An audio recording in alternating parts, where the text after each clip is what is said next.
ನಮಸ್ಕಾರ ವೀಕ್ಷಕರೇ, ಇಂದಿನ ವಿಡಿಯೋದಲ್ಲಿ ನಾವು 4ನೇ ತರಗತಿಯ ಸವಿ ಕನ್ನಡ ಪಠ್ಯಪುಸ್ತಕ ಭಾಗ 1 ಇದರ 3ನೇ ಪಾಠವಾದ ಪಾಠ 3 ವೀರಮಾತೆ ಜೀಜಾಬಾಯಿ ಈ ಪಾಠದ ಪ್ರಶ್ನೋತ್ತರಗಳು ಹಾಗೆ ಅಭ್ಯಾಸ ಚಟುವಟಿಕೆ ಮತ್ತು ಭಾಷಾ ಚಟುವಟಿಕೆಗಳ ಬಗ್ಗೆ ತಿಳಿದುಕೊಳ್ಳೋಣ. ಪಾಠ 3 ವೀರಮಾತೆ ಜೀಜಾಬಾಯಿ. ಮೊದಲನೇದಾಗಿ ಇರೋದು ಇಲ್ಲಿ ಅಭ್ಯಾಸ. ಒಂದೊಂದು ವಾಕ್ಯದಲ್ಲಿ ಉತ್ತರ ಬರೆಯಿರಿ ಅಂತ ಇದೆ. ಇದರಲ್ಲಿ ಇರುವಂತಹ ಮೊದಲನೇ ಪ್ರಶ್ನೆ ಯಾವುದೆಂದರೆ, ತಾಯಿಗೆ ಮಗನು ಏನೆಂದು ಕೇಳಿದನು? ತಾಯಿಗೆ ಮಗನು ಏನೆಂದು ಕೇಳಿದನು? ಇದಕ್ಕೆ ಸರಿಯಾದ ಉತ್ತರ, ನನ್ನಿಂದ ಏನಾಗಬೇಕು ಕೇಳು ತಾಯಿ ಎಂದನು. ತಾಯಿಗೆ ಮಗ ನನ್ನಿಂದ ಏನಾಗಬೇಕು ಕೇಳು ತಾಯಿ ಎಂದನು. ಮುಂದಿನ ಪ್ರಶ್ನೆ, ಕೊಂಡಾನ ದುರ್ಗವು ಯಾರ ವಶದಲ್ಲಿತ್ತು? ಇದಕ್ಕೆ ಸರಿಯಾದ ಉತ್ತರ, ಕೊಂಡಾನ ದುರ್ಗವು ಮೊಘಲರ ವಶದಲ್ಲಿತ್ತು. ಕೊಂಡಾನ ದುರ್ಗವು ಮೊಘಲರ ವಶದಲ್ಲಿತ್ತು. ಮೂರನೇ ಪ್ರಶ್ನೆ, ಜೀಜಾಬಾಯಿಯ ತಂದೆಯ ಹೆಸರೇನು? ಉತ್ತರ, ಜೀಜಾಬಾಯಿಯ ತಂದೆಯ ಹೆಸರು ಲಖುಜಿ ಜಾಧವರಾವ್. ಜೀಜಾಬಾಯಿಯ ತಂದೆಯ ಹೆಸರು ಲಖುಜಿ ಜಾಧವರಾವ್. ನಾಲ್ಕನೇ ಪ್ರಶ್ನೆ, ಶಿವಾಜಿಯ ಗುರುವಿನ ಹೆಸರೇನು? ಶಿವಾಜಿಯ ಗುರುವಿನ ಹೆಸರೇನು? ಇದಕ್ಕೆ ಉತ್ತರ, ಶಿವಾಜಿಯ ಗುರುವಿನ ಹೆಸರು ದಾದಾಜಿ ಕೊಂಡದೇವ. ಶಿವಾಜಿಯ ಗುರುವಿನ ಹೆಸರು ದಾದಾಜಿ ಕೊಂಡದೇವ. ಇನ್ನು ಕೊಟ್ಟಿರುವ ಪದಗಳಲ್ಲಿ ಸರಿಯಾದ ಪದ ಆರಿಸಿ ಬಿಟ್ಟ ಸ್ಥಳದಲ್ಲಿ ಬರೆಯಿರಿ ಅಂತ ಇದೆ. ಕೊಟ್ಟಿರುವ ಪದಗಳಲ್ಲಿ ಸರಿಯಾದ ಪದ ಆರಿಸಿ ಬಿಟ್ಟ ಸ್ಥಳದಲ್ಲಿ ಬರೆಯಿರಿ ಅಂತ ಇದೆ. ನೋಡಿ, ಕೊಟ್ಟಿರುವಂತಹ ಇಲ್ಲಿ ಉತ್ತರಗಳು ಮಹಾಭಾರತ, ಜೀಜಾಬಾಯಿ, ರಾಯಗಢ, ಶಹಾಜಿ ಹಾಗೆಯೇ ರಾಮಾಯಣ ಅಂತ ಕೊಟ್ಟಿದ್ದಾರೆ. ಅದರಲ್ಲಿರುವಂತಹ ಮೊದಲನೇ ಬಿಟ್ಟ ಸ್ಥಳ ಛತ್ರಪತಿ ಶಿವಾಜಿ ತಾಯಿಯ ಹೆಸರು. ಛತ್ರಪತಿ ಶಿವಾಜಿ ತಾಯಿಯ ಹೆಸರು ಜೀಜಾಬಾಯಿ. ಇದಕ್ಕೆ ಉತ್ತರ ಜೀಜಾಬಾಯಿ.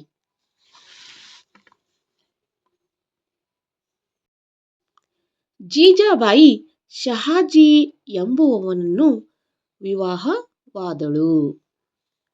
ಜೀಜಾಬಾಯಿ ಶಿವಾಜಿಗೆ ಪ್ರತಿನಿತ್ಯ ಡ್ಯಾಶ್ ಮತ್ತು ಡ್ಯಾಶ್ ಕಥೆಗಳನ್ನು ಹೇಳುತ್ತಿದ್ದಳು.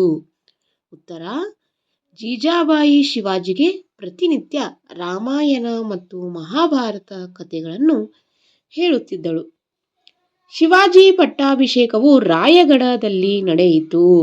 ನೋಡಿ, ಶಿವಾಜಿ ಪಟ್ಟಾಭಿಷೇಕವು ಡ್ಯಾಶ್ ಅಂತ ಇದೆ, ಅಲ್ಲಿ ಉತ್ತರ ರಾಯಗಢ. ಇನ್ನು ಕೊಟ್ಟಿರುವ ಪದ ಗಮನಿಸಿ ವಿರುದ್ಧಾರ್ಥಕ ಪದ ಬರೆಯಿರಿ. ಧೈರ್ಯ, ಅಧೈರ್ಯ. ಜಯ, ಅಪಜಯ. ಗೌರವ, ಅಗೌರವ.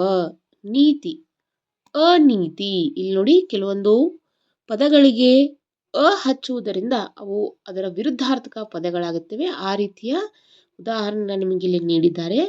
ಧೈರ್ಯ, ಅಧೈರ್ಯ. ಜಯ, ಅಪಜಯ. ಗೌರವ, ಅಗೌರವ. ನೀತಿ, ಅನೀತಿ.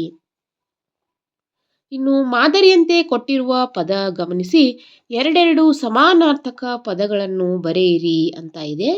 ಒಂದು ಮಾದರಿ ಸಾಗರ, ಸಮುದ್ರ, ಕಡಲು ಅಂತ ಇದೆ. ಈಗ ಮೊದಲನೇ ಪದ ನೋಡೋದಾದ್ರೆ ಪುತ್ರ. ಪುತ್ರ ಪದದ ಸಮಾನಾರ್ಥಕ ಮಗ, ಸುತ ಮತ್ತೆ ಅನುಜನೂ ಆಗ್ಬೋದು. ಇವೆಲ್ಲ ಸಮಾನಾರ್ಥಕ ಪದಗಳು. ರಾಜ, ರಾಜ, ದೊರೆ, ಅರಸ. ಯುದ್ಧ, ಕದನ, ಕಾಳಗ, ಹೋರಾಟ, ಸಂಗ್ರಾಮ. ಈ ರೀತಿ ಸಮಾನಾರ್ಥಕ ಪದಗಳಿರ್ತವೆ. ಅದರಲ್ಲಿ ಎರಡೆರಡು ಕೇಳಿದ್ದಾರೆ, ಹಾಗಾಗಿ ಇಲ್ಲಿ ನಾವು ಎರಡೆರಡು ಬರೀಬೇಕು. ಇನ್ನು ಮುಂದೆ ಇರೋದು ಕೊಟ್ಟಿರುವ ಪದ ಬಳಸಿ ಸ್ವಂತ ವಾಕ್ಯ ಬರೆಯಿರಿ ಅಂತ ಇದೆ. ನಾವು ಈ ಪದಗಳಿಗೆ ಸ್ವಂತ ವಾಕ್ಯವನ್ನು ರಚಿಸಬೇಕು. ನೋಡಿ, ಮೊದಲನೇ ಪದ ಇರೋದು ಬಹುಮಾನ. ಬಹುಮಾನಕ್ಕೆ ನಾವು ಸ್ವಂತ ವಾಕ್ಯವನ್ನು ರಚಿಸಬೇಕು. ನನಗೆ ಓಟದ ಸ್ಪರ್ಧೆಯಲ್ಲಿ ಪ್ರಥಮ ಬಹುಮಾನ ಬಂದಿತು. ನನಗೆ ಓಟದ ಸ್ಪರ್ಧೆಯಲ್ಲಿ ಪ್ರಥಮ ಬಹುಮಾನ ಬಂದಿತು. ಉದ್ಯೋಗ. ಸುಮಾಳ ತಂದೆ ಬ್ಯಾಂಕ್ ಉದ್ಯೋಗದಲ್ಲಿದ್ದಾರೆ. ಸುಮಾಳ ತಂದೆ ಬ್ಯಾಂಕ್ ಉದ್ಯೋಗದಲ್ಲಿದ್ದಾರೆ. ಗುಲಾಮಗಿರಿ. ನಮ್ಮ ದೇಶ ಬ್ರಿಟಿಷರ ಗುಲಾಮಗಿರಿಯಿಂದ ಹೊರಬಂದಿತು. ನಮ್ಮ ದೇಶ ಬ್ರಿಟಿಷರ ಗುಲಾಮಗಿರಿಯಿಂದ ಹೊರಬಂದಿತು. ವೈಭವ. ಮೈಸೂರಿನಲ್ಲಿ ದಸರಾ ಹಬ್ಬವು ಬಹಳ ವೈಭವದಿಂದ ಜರುಗುತ್ತದೆ. ಮೈಸೂರಿನಲ್ಲಿ ದಸರಾ ಹಬ್ಬವು ಬಹಳ ವೈಭವದಿಂದ ಜರುಗುತ್ತದೆ. ಆಶೀರ್ವಾದ. ಹಿರಿಯರ ಆಶೀರ್ವಾದ ಪಡೆದು ಒಳ್ಳೆಯ ಕಾರ್ಯಗಳನ್ನು ಮುಂದುವರೆಸಬೇಕು. ಹಿರಿಯರ ಆಶೀರ್ವಾದ ಪಡೆದು ಒಳ್ಳೆಯ ಕಾರ್ಯಗಳನ್ನು ಮುಂದುವರೆಸಬೇಕು. ಮೊದಲನೇ ಮಾತು, ಮಾತಾಜಿಯವರಿಗೆ ನನ್ನ ಪ್ರಣಾಮಗಳು.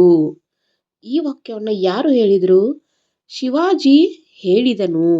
ಯಾರಿಗೆ? ಜೀಜಾಬಾಯಿಗೆ ಹೇಳಿದನು. ನೀನು ಗೆದ್ದು ನನಗೆ ಬಹುಮಾನವಾಗಿ ಕೊಡಬೇಕು. ನೀಡಿರುವಂತಹ ಎರಡನೇ ವಾಕ್ಯ, ನೀನು ಗೆದ್ದು ನನಗೆ ಬಹುಮಾನವಾಗಿ ಕೊಡಬೇಕು. ಯಾರು ಹೇಳಿದರು? ಜೀಜಾಬಾಯಿ ಹೇಳಿದಳು. ಯಾರಿಗೆ? ಶಿವಾಜಿಗೆ ಹೇಳಿದಳು. ಇನ್ನು ಪದಗಳನ್ನು ಸರಿಯಾಗಿ ಜೋಡಿಸಿ ವಾಕ್ಯ ರಚಿಸಿ ಅಂತ ಇದೆ. ಇಲ್ಲಿ ಒಂದು ವಾಕ್ಯಗಳ ಶಬ್ದಗಳನ್ನು ಅದಲು ಬದಲು ಮಾಡಿ ನೀಡಿದ್ದಾರೆ. ಅದನ್ನು ನಾವು ಕರೆಕ್ಟಾಗಿ ವಾಕ್ಯವನ್ನು ಮಾಡಬೇಕು. ನೋಡಿ, ಮೊದಲೇದು ತಾಯಿ ನೀಡುತ್ತೇನೆ ಕೇಳು ಅಗತ್ಯವಾಗಿ ಅಂತ ಇದೆ. ಇದರ ಸರಿಯಾದ ರೂಪ ಕೇಳು ತಾಯಿ ಅಗತ್ಯವಾಗಿ ನೀಡುತ್ತೇನೆ. ಕೇಳು ತಾಯಿ ಅಗತ್ಯವಾಗಿ ನೀಡುತ್ತೇನೆ. ಚಾಣಾಕ್ಷ ಜೀಜಾಬಾಯಿ ಹೆಣ್ಣು ಮಗಳು ಅಂತ ಇದೆ. ಉತ್ತರ ಜೀಜಾಬಾಯಿ ಚಾಣಾಕ್ಷ ಹೆಣ್ಣು ಮಗಳು. ಪಟ್ಟಾಭಿಷೇಕವು ಅತಿ ಶಿವಾಜಿಯ ನಡೆಯಿತು ವೈಭವದಿಂದ. ನೋಡಿ, ಈ ರೀತಿ ಕೊಡೋದ್ರಿಂದ ಏನೂ ಅರ್ಥ ಆಗೋದಿಲ್ಲ. ಇದನ್ನು ಅರ್ಥಬದ್ಧವಾಗಿ ಮಾಡಿದಾಗ ಶಿವಾಜಿಯ ಪಟ್ಟಾಭಿಷೇಕವು ಅತಿ ವೈಭವದಿಂದ ನಡೆಯಿತು. ಶಿವಾಜಿಯ ಪಟ್ಟಾಭಿಷೇಕವು ಅತಿ ವೈಭವದಿಂದ ನಡೆಯಿತು. ಇನ್ನು ಭಾಷಾ ಚಟುವಟಿಕೆ ನೋಡೋದಾದರೆ, ಮಾದರಿಯಲ್ಲಿ ಸೂಚಿಸಿರುವಂತೆ ಸೂಕ್ತ ಪದ ರಚಿಸಿ ಬರೆಯಿರಿ ಅಂತ ಇದೆ. ಮಾದರಿ ಬರು ಪ್ಲಸ್ ಅಂತೆ ಬರುವಂತೆ. ನೋಡಿ, ಅದ ಬದಲಾಗಿ ವ. ಹಾಗೆ ನಾವು ಮುಂದೇನು ಮಾಡ್ತಾ ಹೋದರೆ, ಹೋಗು ಪ್ಲಸ್ ಅಂತೆ. ಅದ ಬದಲಾಗಿ ನಾವು ವ ತಗೋಬೇಕು. ಹೋಗುವಂತೆ. ನೋಡು ಪ್ಲಸ್ ಅಂತೆ ನೋಡುವಂತೆ. ಮಗು ಪ್ಲಸ್ ಅಂತೆ ಮಗುವಂತೆ. ನೋಡಿ, ಕಾರದ ಬದಲಾಗಿ ವ ಅಕ್ಷರ ಬಂದಿದೆ. ಇನ್ನು ಹುಡುಗ ಪ್ಲಸ್ ಆಟ ಹುಡುಗಾಟ. ಇಲ್ಲಿ ಏನಾಗಿದೆ ಅಂದರೆ, ಇಲ್ಲಿ ಕೊನೆಯ ಅಕ್ಷರ ಗ, ಇಲ್ಲಿ ಆ ಇದೆ. ಈ ಆ ಈ ಗದ ಅಕ್ಷರ ಜೋಡಿ ಸೇರಿ ಗ ಆಗಿದೆ. ಹಾಗೆ ನೋಡಿ, ಬಂದು ಪ್ಲಸ್ ಆಗ. ಇಲ್ಲಿ ದ ಅಕ್ಷರದ ಜೊತೆ ಆ ಸೇರಿದಾಗ ಬಂದಾಗ. ಕಾಡು ಪ್ಲಸ್ ಆನೆ. ಡ ಅಕ್ಷರ ಜೊತೆ ಊ ಹೋಗಿ ಆ ಸೇರಿದಾಗ ಕಾಡಾನೆ. ಬಾಯಿ ಪ್ಲಸ್ ಆರಿಕೆ. ನೋಡಿ, ಇಲ್ಲಿ ಆ ಆ ಅ. ಈ ಆ ಇದರ ಕೊನೆ ಅಕ್ಷರ ಜೊತೆ ಸೇರಿದಾಗ ಬಾಯಾರಿಕೆ. ನೋಡಿ, ಈ ರೀತಿ ಎರಡು ಪದಗಳು ಸೇರಿ ಇದು ರಚನೆ. ಇನ್ನು ಕೊಟ್ಟಿರುವ ಪದಗಳನ್ನು ಗಮನಿಸಿ ಓದಿ ಅಂತ ಇದೆ. ಪದೇ ಪದೇ, ಸಣ್ಣ ಸಣ್ಣ, ಓಡಿ ಓಡಿ. ಇನ್ನು ಕೊನೆಯದಾಗಿರುವಂಥದ್ದು, ಆವರಣದಲ್ಲಿರುವ ಪದಗಳನ್ನು ಗಮನಿಸಿ ಇವುಗಳ ಸಹಾಯದಿಂದ ಗಾದೆಗಳನ್ನು ಪೂರ್ಣಗೊಳಿಸಿ. ಆವರಣದಲ್ಲಿರುವ ಪದಗಳನ್ನು ಗಮನಿಸಿ ಅವುಗಳ ಸಹಾಯದಿಂದ ಗಾದೆಗಳನ್ನು ಪೂರ್ಣಗೊಳಿಸಿ ಅಂತ ಇದೆ. ತಾಳಿದವರು ಬಾಳಿಯಾರು. ತಾಳಿದವರು ಬಾಳಿಯಾರು. ಕೈ ಕೆಸರಾದರೆ ಬಾಯಿ ಮೊಸರು. ಮಾತು ಬೆಳ್ಳಿ ಮೌನ ಬಂಗಾರ.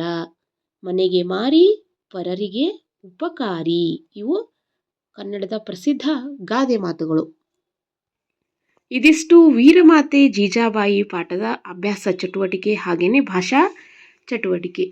ಈ ಮಾಹಿತಿ ಇಷ್ಟ ಆಗಿದ್ದಲ್ಲಿ ದಯವಿಟ್ಟು ಶೇರ್ ಮಾಡಿ, ಲೈಕ್ ಮಾಡಿ, ಹಾಗೆಯೇ ಸಬ್ಸ್ಕ್ರೈಬ್ ಮಾಡಿ. ನಿಮಗೆ ಇನ್ಯಾವುದಾದರೂ ಪಾಠದ ಅಭ್ಯಾಸದ ಬಗ್ಗೆ ಮಾಹಿತಿ ಬೇಕಾಗಿದ್ದಲ್ಲಿ ದಯವಿಟ್ಟು ಕಮೆಂಟ್ ಮಾಡಿ ತಿಳಿಸಿ. ಧನ್ಯವಾದಗಳು.